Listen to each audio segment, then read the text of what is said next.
Y'all say for us. Culture action. Number one, be the best associate possible, always respecting other associates. Number 16, make decisions that are right from the market center, regardless of individual impact, there is no I in C. Great, Stephen took on that you. I think we did 16 recently, so. Anyway, culture and action items. Yay! Well, I started from so I started one at the top and one at the bottom, because it's culture and then there's action, so it looks like we can. July birthdays. Leave that up there just for. We have a lot of July birthdays. I would also like to point out that this is the month of Michael Berkey and Rita Jones because their anniversary and their birthdays are both this month. But July birthdays, so the Thursday is Tanner Culver. Eva Sanford's gonna be on Saturday. And then Eli Matchley is gonna be on Monday, and then the rest of them will come after next week's meeting, so we will shout them out again next week. June anniversaries. So, like I said, it is the month of Michael Berkey and Rita Jones. Cause they are double stacked with birthday and anniversaries. This month, so, these are our June anniversaries. I would just like to point out all of our 1-year people. Crushed it. So. Pretty cool, we've got some. Congratulations, happy anniversary. I thought it was in August. Is it? Bills, I'm gonna require with you to do a bucket fill, so. John, give me a bucket fill. I can mute if you have something that you don't want, but not there.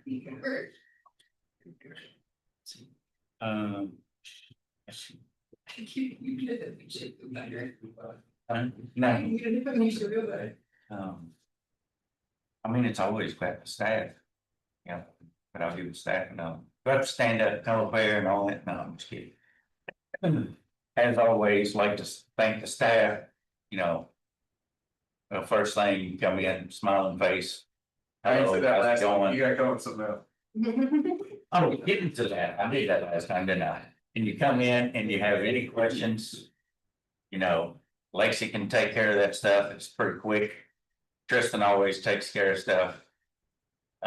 Kelly's even spent a little time with me at a meeting, so. Yeah. Staff, Yay, go staff. and Bo and Tara. They've helped me through some stuff this past week. Nice. Yeah. Steve? Yeah, I wanna fill old Mills bucket, Joseph's bucket, he's not here. But I talked with him quite a bit before he left on vacation about him covering for a while, I went and saw him, and then. Lo and behold, there's Hallie sitting right in the room next to him, so I did not see that coming, I was very excited, so I ended up spending a lot of time there. Him covering for Patrick. Yeah. So I talked with somebody that went on the list with Patrick yesterday for him now, so I mean, I just could not imagine I think he's got 10 actives Yeah. right now, so I mean, helping him out. Yeah. For those of you who don't know, Patrick Garvin is in the hospital. Last I heard, they think it's an autoimmune disease of some kind, they just don't have a name for it. Sounds like he is improving, not as much as they would like him to. And in the meantime, Justin Miller has stepped up, and has been covering Patrick's business, while he's in the hospital. I know he's already gotten, I think, 3 or 4 clothes for him since Patrick went into the hospital. So. If you wanted to help with anything, Patrick Garden related and help Joseph out with open houses or showings or anything along those lines, please connect with Joseph. As he does that, and we also have a link for a meal train for Patrick Garvin's family in our Facebook group. So it is pinned to the top if you would like to participate in the meal train or anything along those lines. Let us know. I believe there is also a GoFundMe out there for Patrick Garvin. I don't think we have the link for it, but I think I might have seen it somewhere. I could be wrong on that, but anyway. Is that true? GoFundMe, how much do they take? I don't know. I heard that they take a good chunk, but. Yeah, that's what I've heard too, so. So, not through that. moments like this to bring up KW Cares and Lex Cares. So, if you don't already donate at closings to KW Cares and Lex Cares. Don't forget, we also have a local pot of fund. Anytime anybody's gonna apply for a KW Cares grant. In order for them to receive a grant, the local has to put in at some amount, so don't forget about Lex Cares when you're going to do KW Cares. Okay, thank you for your participation, appreciate you guys. Our June new agents, I know everybody met Casey at the beginning of this month, she came in at the first of June. So she is actually a June new agent, even though we were already celebrating her. And then we've got Melissa Hall and Ashley Jansen. Ashley's gonna join our Stanford crew down in Stanford. So our growth partners are Tara Smith and Curtis and Crystal Brown. But Curtis specifically. And then we've got some new cappers since our last team meeting. So Taylor Hayes, Curtis Brown, and Crystal Brown have all capped in the last, well, technically 2 weeks, right? Because we didn't put these on. Yes. And then we are back with business growth up. We haven't had this slide in a minute, so these are agents whose businesses have grown exponentially year over year. So year over year, Emily Crump is up 2,100%. Allison Thurman's up 1,500%. Amy Donaldson's up 500, and Tanner Culver is up 400%. So these guys have done a really great job, really multiplying their business in the last year or so. Give them a shout out. And there were probably in total 30-40 agents who had positive business growth percentage. These we had to draw a line when we put on the slide somewhere. So these, I mean, there was somebody that had 300%, and then so a lot of people have really done a great job growing the business in the last year. We just only fit 4 on the slide. So okay, we are going to cover shift tactic number 12, which is bulletproofing your transaction with me today. So let's go through this.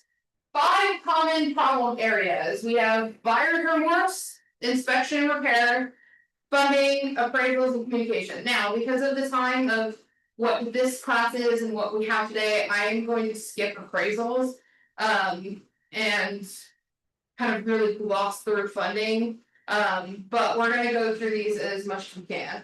As Charles Darwin said, it is not the strongest of the species that survive, nor the most intelligent, but the one most responsive to change. And we are talking shift perspective, so it's that, right? We're talking about moving through a shift. So, buyer's remorse. Second guessing the decision to buy a house is known by a number of names.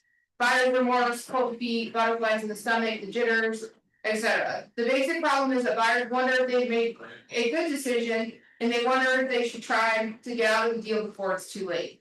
When you think about it, this reaction shouldn't be a surprise. Buying a home is one of the most expensive purchases people make. They don't do it often, and it's natural to feel uncomfortable with this type of decision you make infrequently, especially when the stakes are high. In addition, who likes to part with their own money? People love the idea of owning their own home, but they aren't crazy about paying for it. One of the things you can do is help your buyers focus on how good they'll feel when they are in the new home that is a reflection of their success in life and allows them to fulfill their dreams. Since you've gotten to know your buyers, you should have no problem reiterating how the home meets their desires. So a little tip in here, help your buyers focus on the home rather than the purchase. Okay. Provide an antidote for buyer's remorse.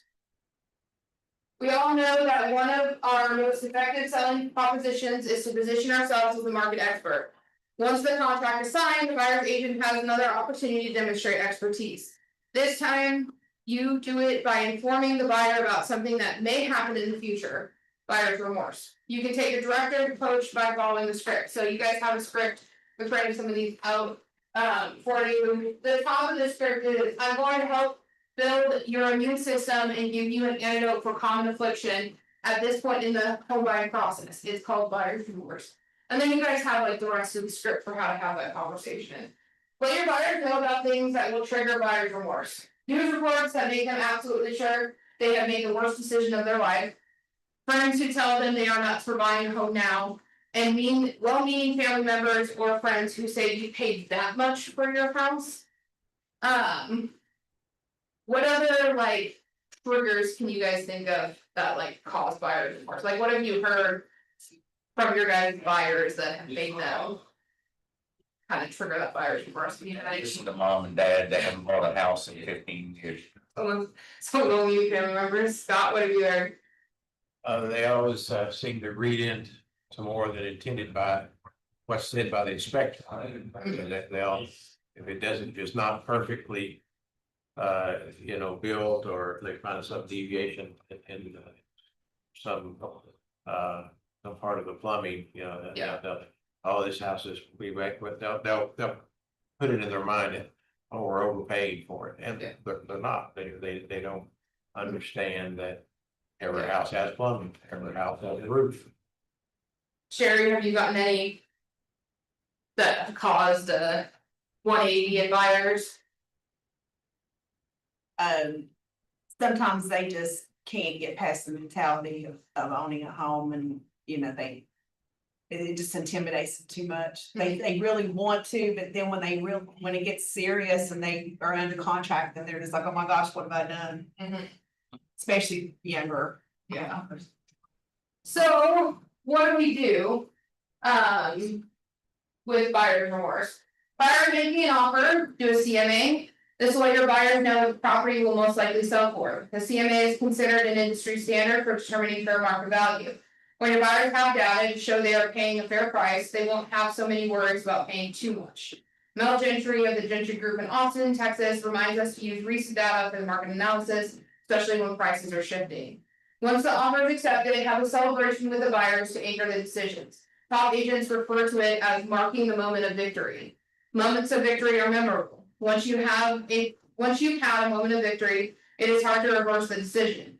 In this victorious celebration, you confirm all the reasons why purchasing this home now is a good decision. Your celebration could be over a cup of coffee, or it could be with a glass of champagne. Choose something that appeals to your buyer. There are a couple of things you can say right away to help lock the decision.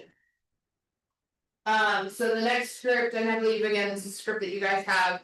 This is a great buy, buyer's name. Nice job. This is a great decision. Tips, give the moment your full attention. Have good eye contact. A reassuring pat on the arm, handshake, hug, or high five can reinforce the moment when done sincerely. So in the class shift, which we are gonna skip, they talk about doing a mark the moment victory in like an exercise. So the exercise that they suggest having is one, have the buyer document how thoroughly you considered everything on the market. So we looked at everything that was in our price range. We've been looking at everything that was within our price range. We even upped our price range or did whatever this is. This was the house that we found. Record why the house is the one. This is the one because, right? And then if the buyer doesn't come up with reasons right away, you start things off. So they can't think of anything. It's the one because it's in the school district that you wanted. It's the right bedrooms and bath. It has this, and you guys didn't even know that that's what you wanted, but it's here. And finally, when they come up with a reason why it's a great buy, put a star next to it. So we've got an example here of kind of what they're talking about. We previewed 50 properties online. We looked at 20 houses from the outside. We touched the 10 best houses. Toured, not touched, sorry. We are clear about what we want and don't want. We rejected a lot of homes because they were not priced right. Some agents even go as far as having their buyers sign and date the list. Script for that, sign this. I want you to remember why this is such a great day for you, how much work you've done, and what good decisions you've made. Make copies for each person, tell them to keep it with them and advise them on what to do if they hear any of those scary things that make them doubt their decision. I want you to keep this with you and read it daily. If you have any moments of doubt, take 2 aspirin or eat some chocolate, read it again, call me in the morning. Remind your buyer that thanks to research you've conducted together, they know more about their real estate market than their well-meaning family and friends, especially those in other markets. Reassure them that they made a good decision. You to constantly resell the buyer on their decisions. Martin, something or other. Martin Buma. Sure, we're gonna go with Buma. So now we got seller's remorse. Although we don't hear about it much, sellers can change their minds too. A neighbor might say you sold your house for that little, similar to buyers, there are remorse remedies for sellers. Reviewer do a new CMA, including houses that are pending inventory in the same price range and how long those houses have been on the market. Remind your sellers of whatever is motivating them to move. Example, would you rather continue with your hour and a half commute to the office? Remind them of the good things about their new destination. Example, aren't you anxious to get into a new house with an additional bedroom? Discuss the risks, including time commitment and cost of starting over. You can bring up the cost of making payments on their house when the money could be going to the next property or some other investment, depending on their plans. Martin Guma, new sellers in his tough Ann Arbor, Michigan market were selling at bottom prices. Martin says he used to react to low offers, but he learned to sit back and listen to his sellers vent their frustration. What Martin has learned is that venting is necessary and sellers won't listen to you until they've had time to express themselves. Close as soon as possible. A final thing you can do to decrease the opportunity for buyers or sellers to change their minds is to encourage the earliest possible closing date. Especially when prices are dropping, buyers and sellers will have less time to second guess themselves and listen to advice from others. Some agents have been known to offer cash incentives to anyone who closes early.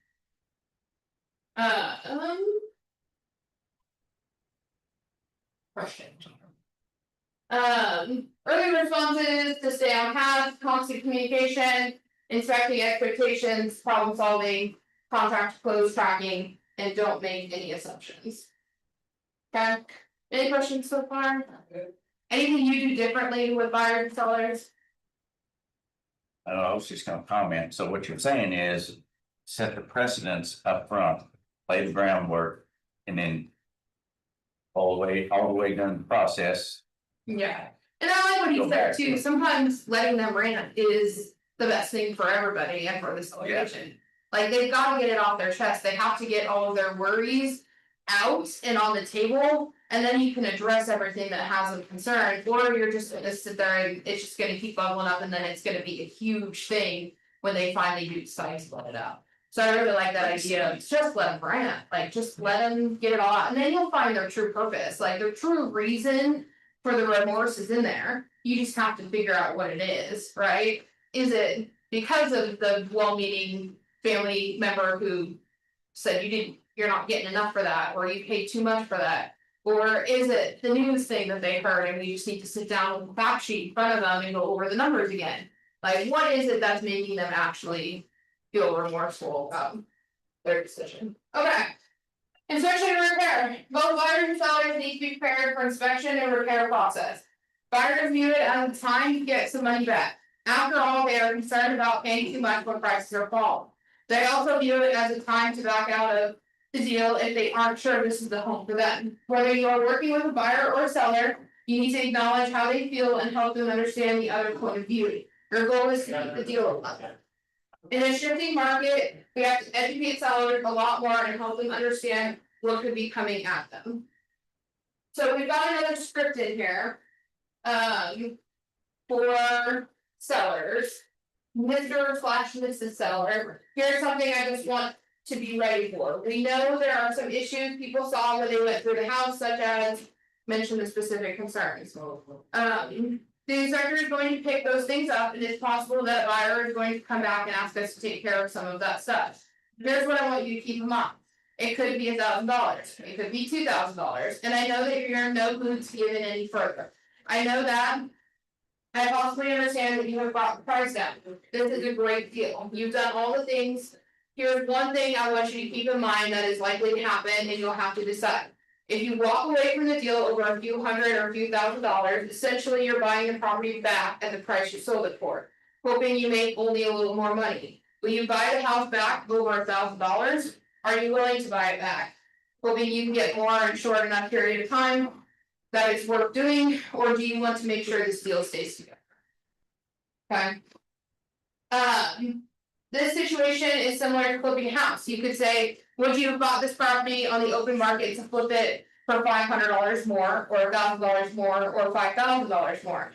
The logical answer is no, people would not go through the purchase of a house if they could only make a few $1,000s for their effort. You have to put the situation in perspective for them. Another option is to have an inspection done before the house is put on the market. So the script for that, Mr. or Mrs. Seller, one option you can consider. To give us an advantage is to have your home inspected yourself before listing it. Worst case, you will know what you absolutely must address before you list. Best case, you'll have a document that shows the buyers what great condition your property is in. Even if you have to do repairs, you can document that you've done and add them to the inspector's report as an addendum and include the documents in the home information book when you go on the market. Okay. Conversations with buyers. You should be letting buyers know you are in the home purchase process by preparing buyers for the inspection and repair process. As Ms. Harding says, letting customers know what comes next sets expectations and reduces fear. Give names of outstanding inspectors, professionals who can also help generate trust with your buyers and help aid them in making good decisions. It's essential to have a good rapport and your customers need to trust you, so they'll take your advice. It's especially important to support first-time homebuyers. They have no prior experience with inspection reports.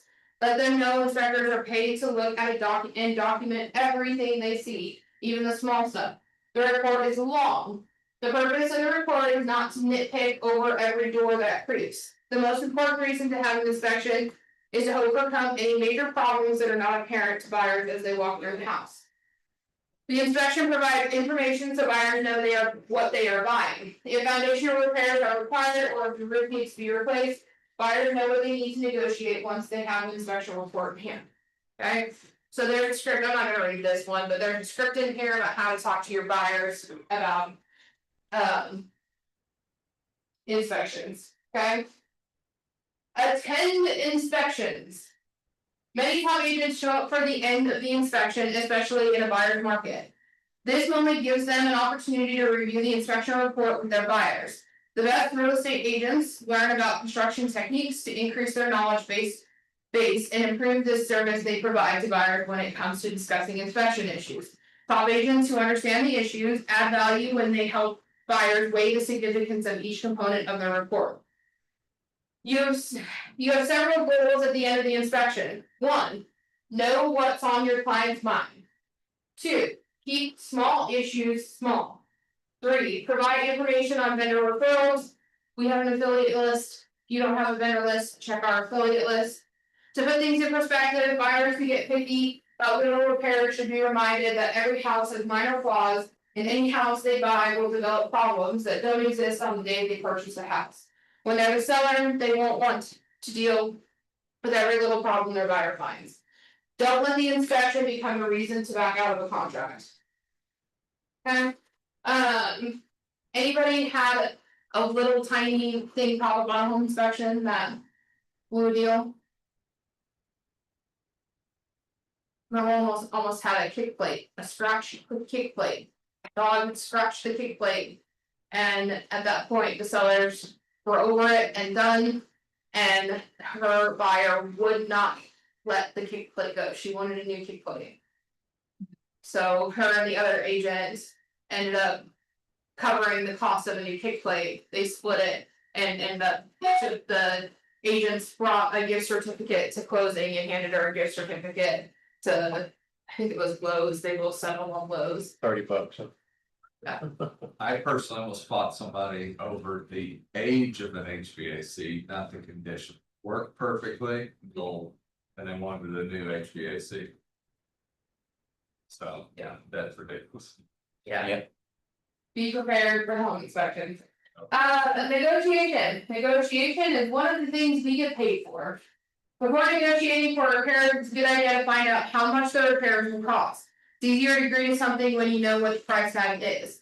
Linda Diamond, a top agent in Walnut Creek, California, says sometimes buyers and sellers think a repair is a real big issue. It might be an electrical item, and then you get an electrician out there. They say it's going to cost $175. All of a sudden, it's not such a big deal. When you represent the buyer, it's a good idea to talk with the listing agent about what your buyer thinks they want to do before you make an official request for repairs. The listing agent wants the transaction to close as much as you do. Take the position that you and the listing agent are a team with a common goal of coming up with an agreeable solution. Agents can share the responsibility for negotiating repairs their buyers and sellers can live with.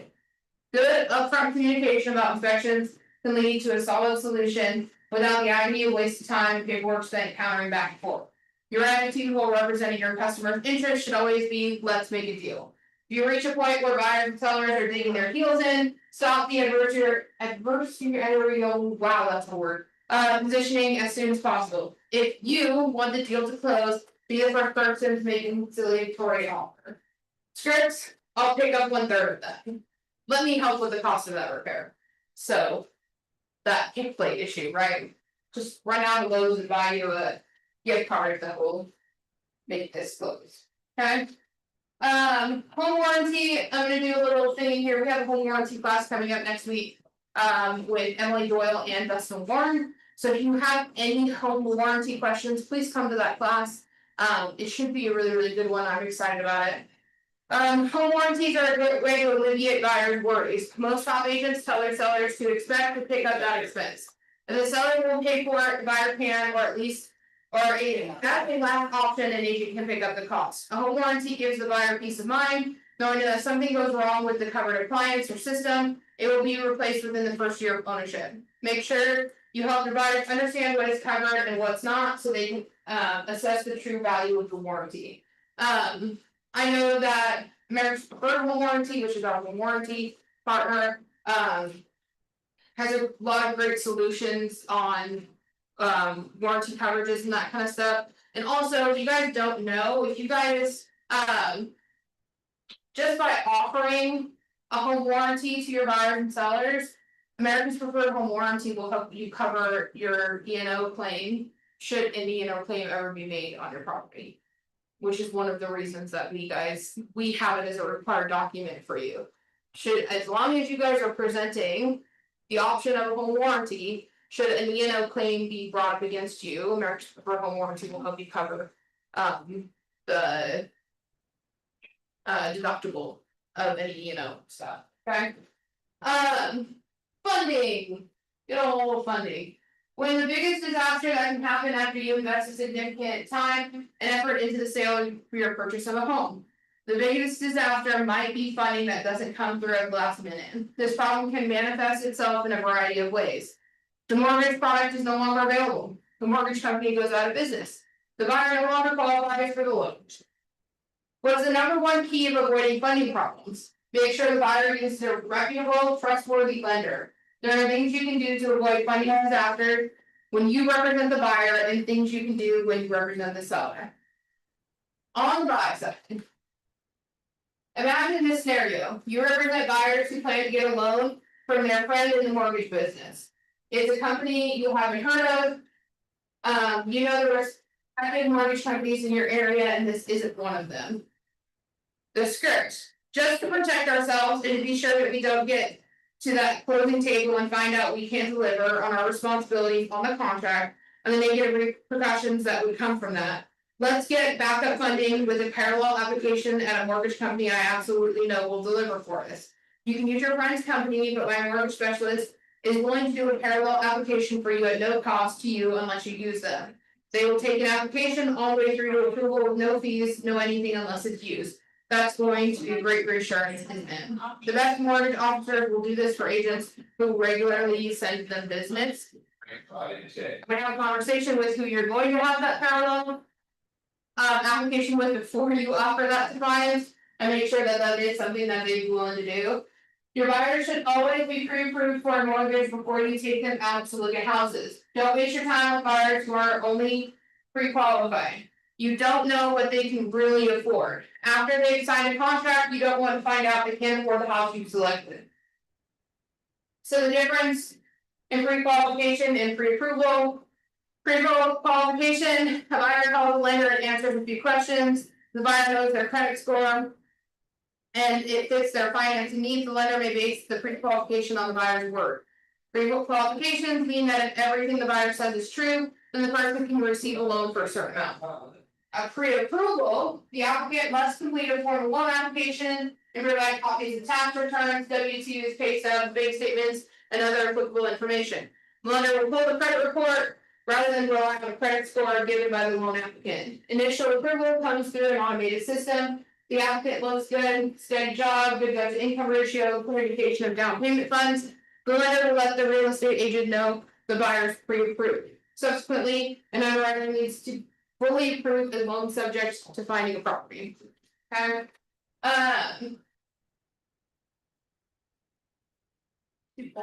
The 10 commandments for a loan application, I really like this, I thought this was great.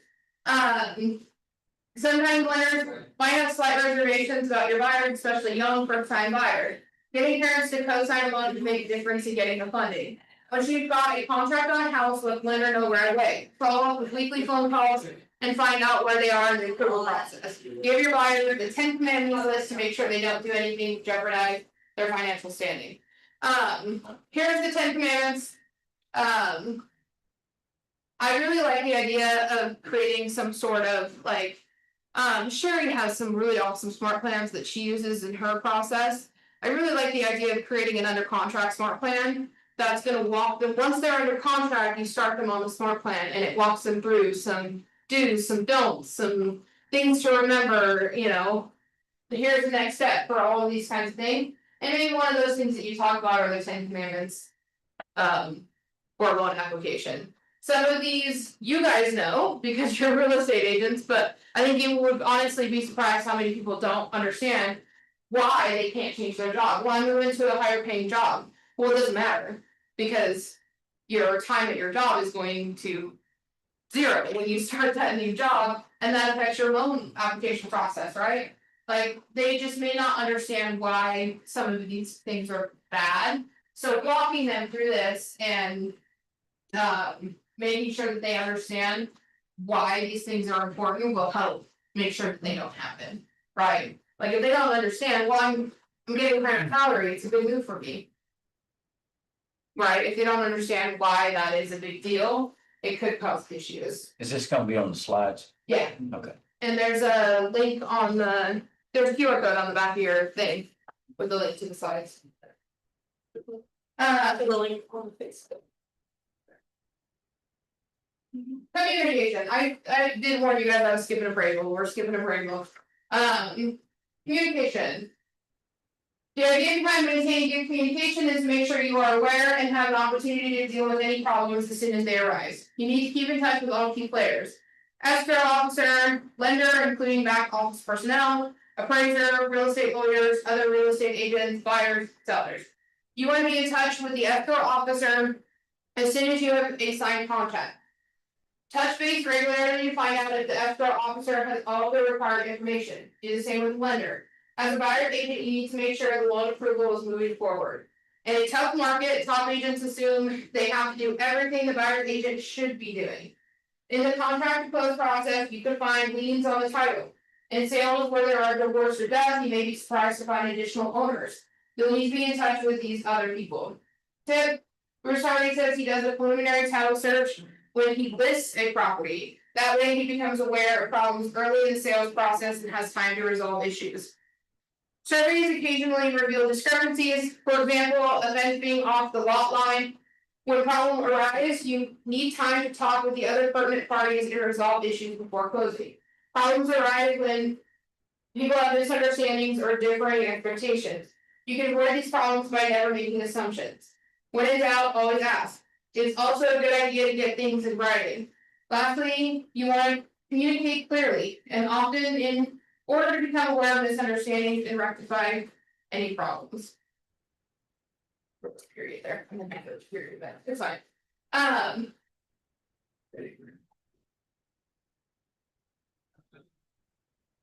not changing the slides when I need to. Okay, seller's financial situation. When representing buyers, Terry Borler has recently come across seller agents who are new in the business and don't ask enough questions of their sellers. Can you imagine getting an offer on a house and later finding out the seller is upside down, can't pass the title, and needs lender approval to make a sale? That's a fast way for a deal to fall apart, especially if your buyer needs to move quickly.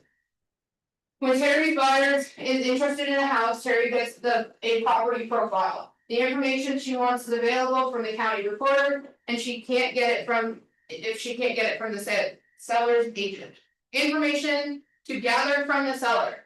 When the property was purchased, amount of the loan, how much the seller owes the lender, whether there's a second mortgage. If the seller is upside down, call the seller's agent and ask about the agent's communication with the lender. First, you need to confirm the lender will allow a short sale. Second, you need to know how to handle short sales or refer your customers to an agent who has experience. Short sales have a unique set of challenges and take longer than other transactions. You need to know what the issues are, what questions to ask, and make sure processes are moving ahead with the lender. It should go without saying that if you represent the seller, you have asked all the appropriate questions and know your customer's financial situation. What was it? I thought I had another slide, sorry. So you guys have scripts. I printed off all of the scripts that came with this tactic. So we've got the buyer remorse script. On the back, we've got the inspection and repair. And then the inspection and repair, so both the ones for sellers and then the one for talking to buyer. And then we've got a script for funding. Just to protect ourselves and to be sure that we don't get to that closing, they will find out we can't deliver our responsibilities. That's the parallel application one. As you guys know, we have a really awesome lending partner in this office, Dana Clayton. If you've not done a deal with Dana Clayton, I do suggest getting with her, and having a conversation with her about, funding stuff. Okay? Alright, what's new in Canby Commonwealth? Today we have our education committee meeting, so if you have strong feelings about what needs to be on the schedule. What trainings you want to attend, what trainings you think shouldn't be on the training calendar, which hopefully there's any of those. But anything you guys have about the education committee, you would like to teach a class, we would love to have you. We are still looking for night instructors, so if you would like to teach an Ignite class, we would love to have you. Get with Haley, she will let you know what Ignite classes are out. And kind of a fun thing, we are also doing an Ignite instructor training this go around. So if you wanted to help teach Ignite, but you didn't know the material, you don't know how to teach it, you don't know the expectations around teaching an Ignite class, we're really excited that we're gonna do training on that before we roll out Ignite again. So how to do the trainings, what to expect, how to find the stuff, how to turn on the Zooms, all of that kind of stuff, so we're really excited about that. So hopefully that kind of helps if you've ever wanted to, but had a little bit of hesitation. I'm so excited about this, you guys. Every Wednesday at 11 AM, I'm going to be teaching an MREA series. This is a series that I have created from the ground up. I'm very, very excited about it. This first round is going to be a little bit of a learning experience because it is my first time going through this series as I put it together. So we may come together and find out that, hey, Lexi, we need an activity here, or this activity doesn't actually make any sense, so we need to change it. But I have gone through all of them. I'm really, really excited about it. If you have not read the MREA, haven't read it in a while, don't like the audiobook version of it, don't have the time to read the book, please come to the MREA series. We're going to essentially cover every topic in the MREA. We're going to build on topics as we go. We're going to do 401s, we're going to do GBSs, economic models, we're going to put a budget together. We're going to do all of it. So please come to the MREA series. I'm really excited about it. Tomorrow afternoon, we have our top 20% performer review with Tara and Kelly. Do you know much about what's happening? It's a Zoom. It's just, I'm not 100% sure, but they're really excited about it. It seems really important. To grow your business. There's. Yeah. So Make for more money. for our top 20%, so hop on that Zoom tomorrow.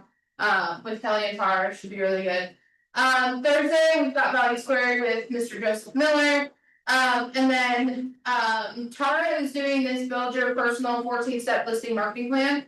This is straight out of the MREA, but she's gonna it's going to be a workshop where you are going to build your 14-step marketing plan for your listings. Okay, so it's gonna be based off of the 14-step plan in the MREA, but it's going to be your 14-step marketing plan with Tara. So please come, that's gonna be a really good one. And then office closed on Friday, 4th of July. You guys come in, but we will not be here. You are on your own if you need anything. Did I read something that was, gonna be closed on Thursday also? no. It's Friday. Good. So. Everything pretty much talked about it. Here's the class titles for my MRA series. We're doing mindset first, then lead generation, then budget model, organizational model, then we will do,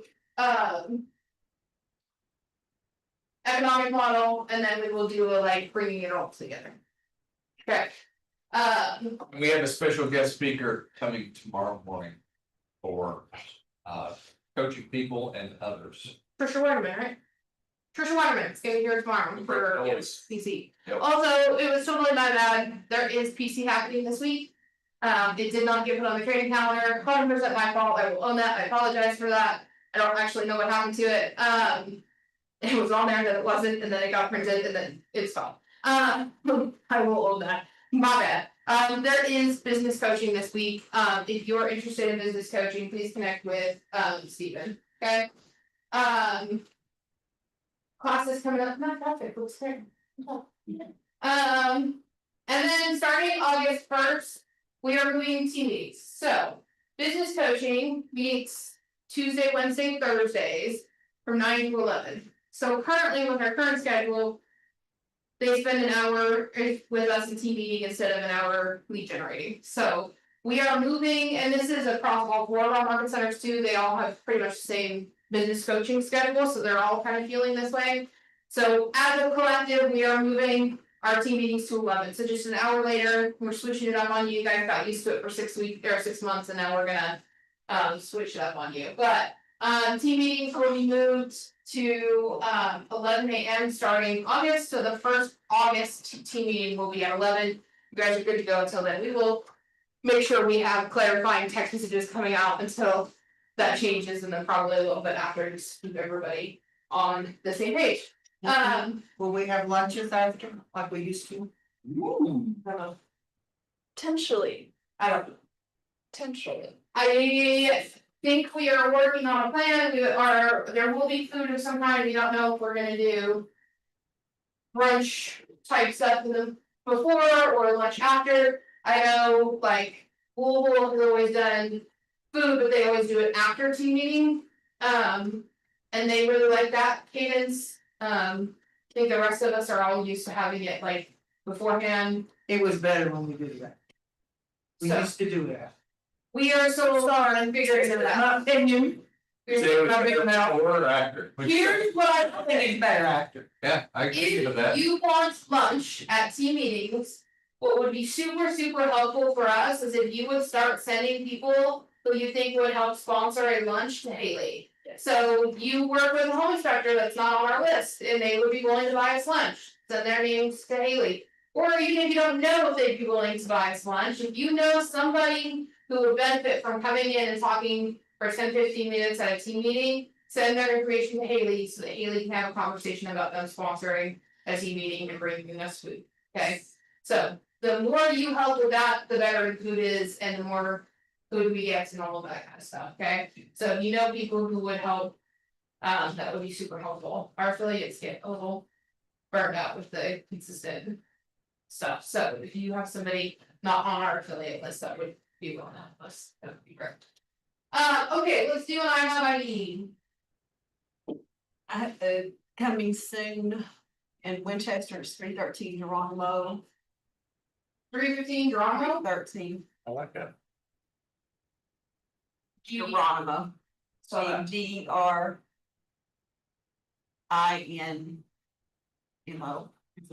Wrong. GER.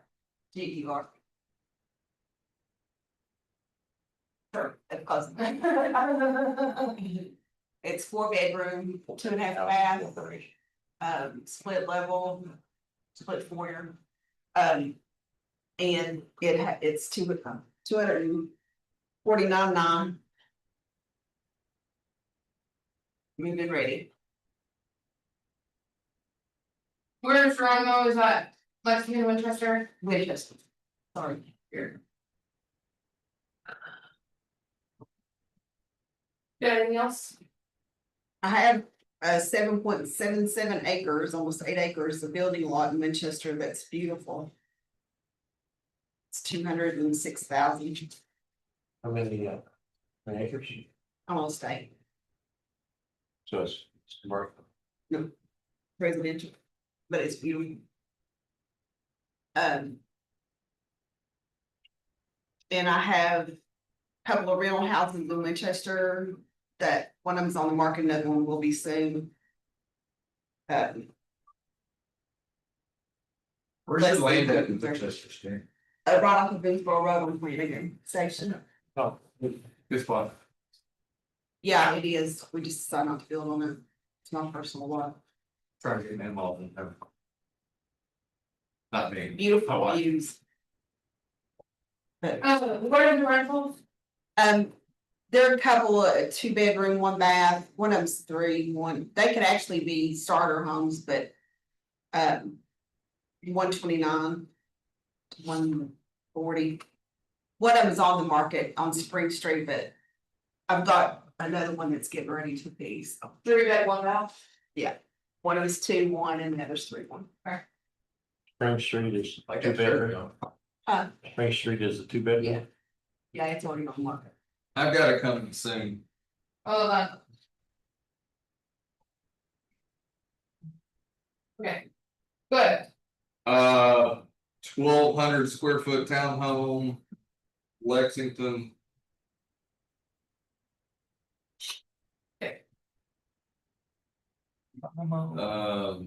Susan. How many square feet? Sorry, start over. I'd say close to 13, let's go with 13, it sounds better. Oh. Townhome. Yes, golf Armstrong Mill. Shoot, what is it? 2-bed, 2.5 bath. Probably 25 unofficially.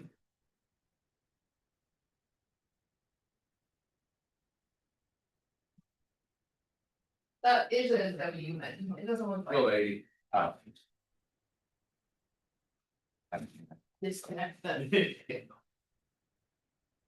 Anything else? John, you got anything? Need anything?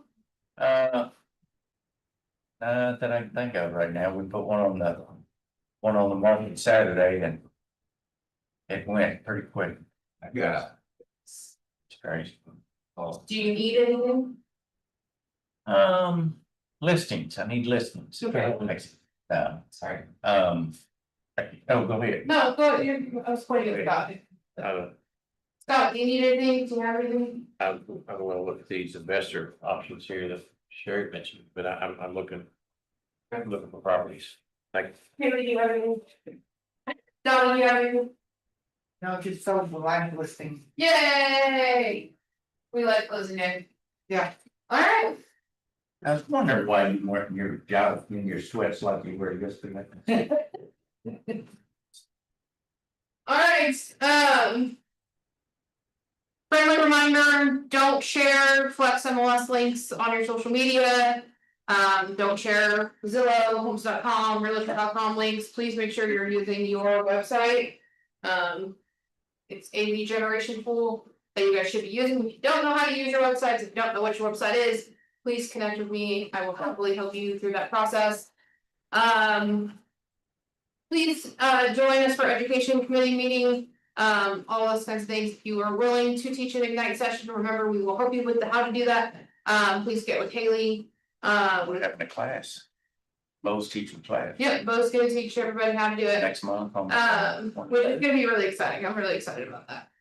Also, if you don't wanna teach Ignite, but you wanna teach, or you wanna teach something specific, please let Haley, Dustin, an ALC person know, we would love to have trainings that you guys are passionate about on our training calendar. So, preview for next week. Next week, Ms. Dawn Sullivan is going to cover shift tactic number 7, which is the pricing strategies. She agreed to it this morning, I don't know why she's giving me the look. So. Yeah, I mean, no. It's going to be great. And also, you're gonna have a change of face, Jackie is gonna run Spring Street. team meeting and introduce Dawn and all that kind of stuff, so. you won't have to stare at me, all next week, so. Come join us for Jackie's first real team meeting, I don't think she's running her own team meeting yet, so. Jackie's first team meeting of her own run, and Donna is gonna cover pricing strategies, so come join us next week. Just close on Friday, all that kind of good stuff. If you guys have listings that need open houses, please post them in Connect Team or the Facebook group if you've got the need for open houses. I know we've got a lot of agents that Or are, just tell me direct. or tell Steven, we've got a lot of new agents that are looking to host open houses and they just need open houses. So if you get a text message from like a Blaya or a D'Angelo Robinson saying, hey, I'm a new agent at KWC and I would like to do an open house on your property, please respond to them. Even if it's like not doing open houses or something, please respond to them. They're actively trying to get in there, so. Alright, that's all I got for you guys. The ALC meeting gonna be here. You should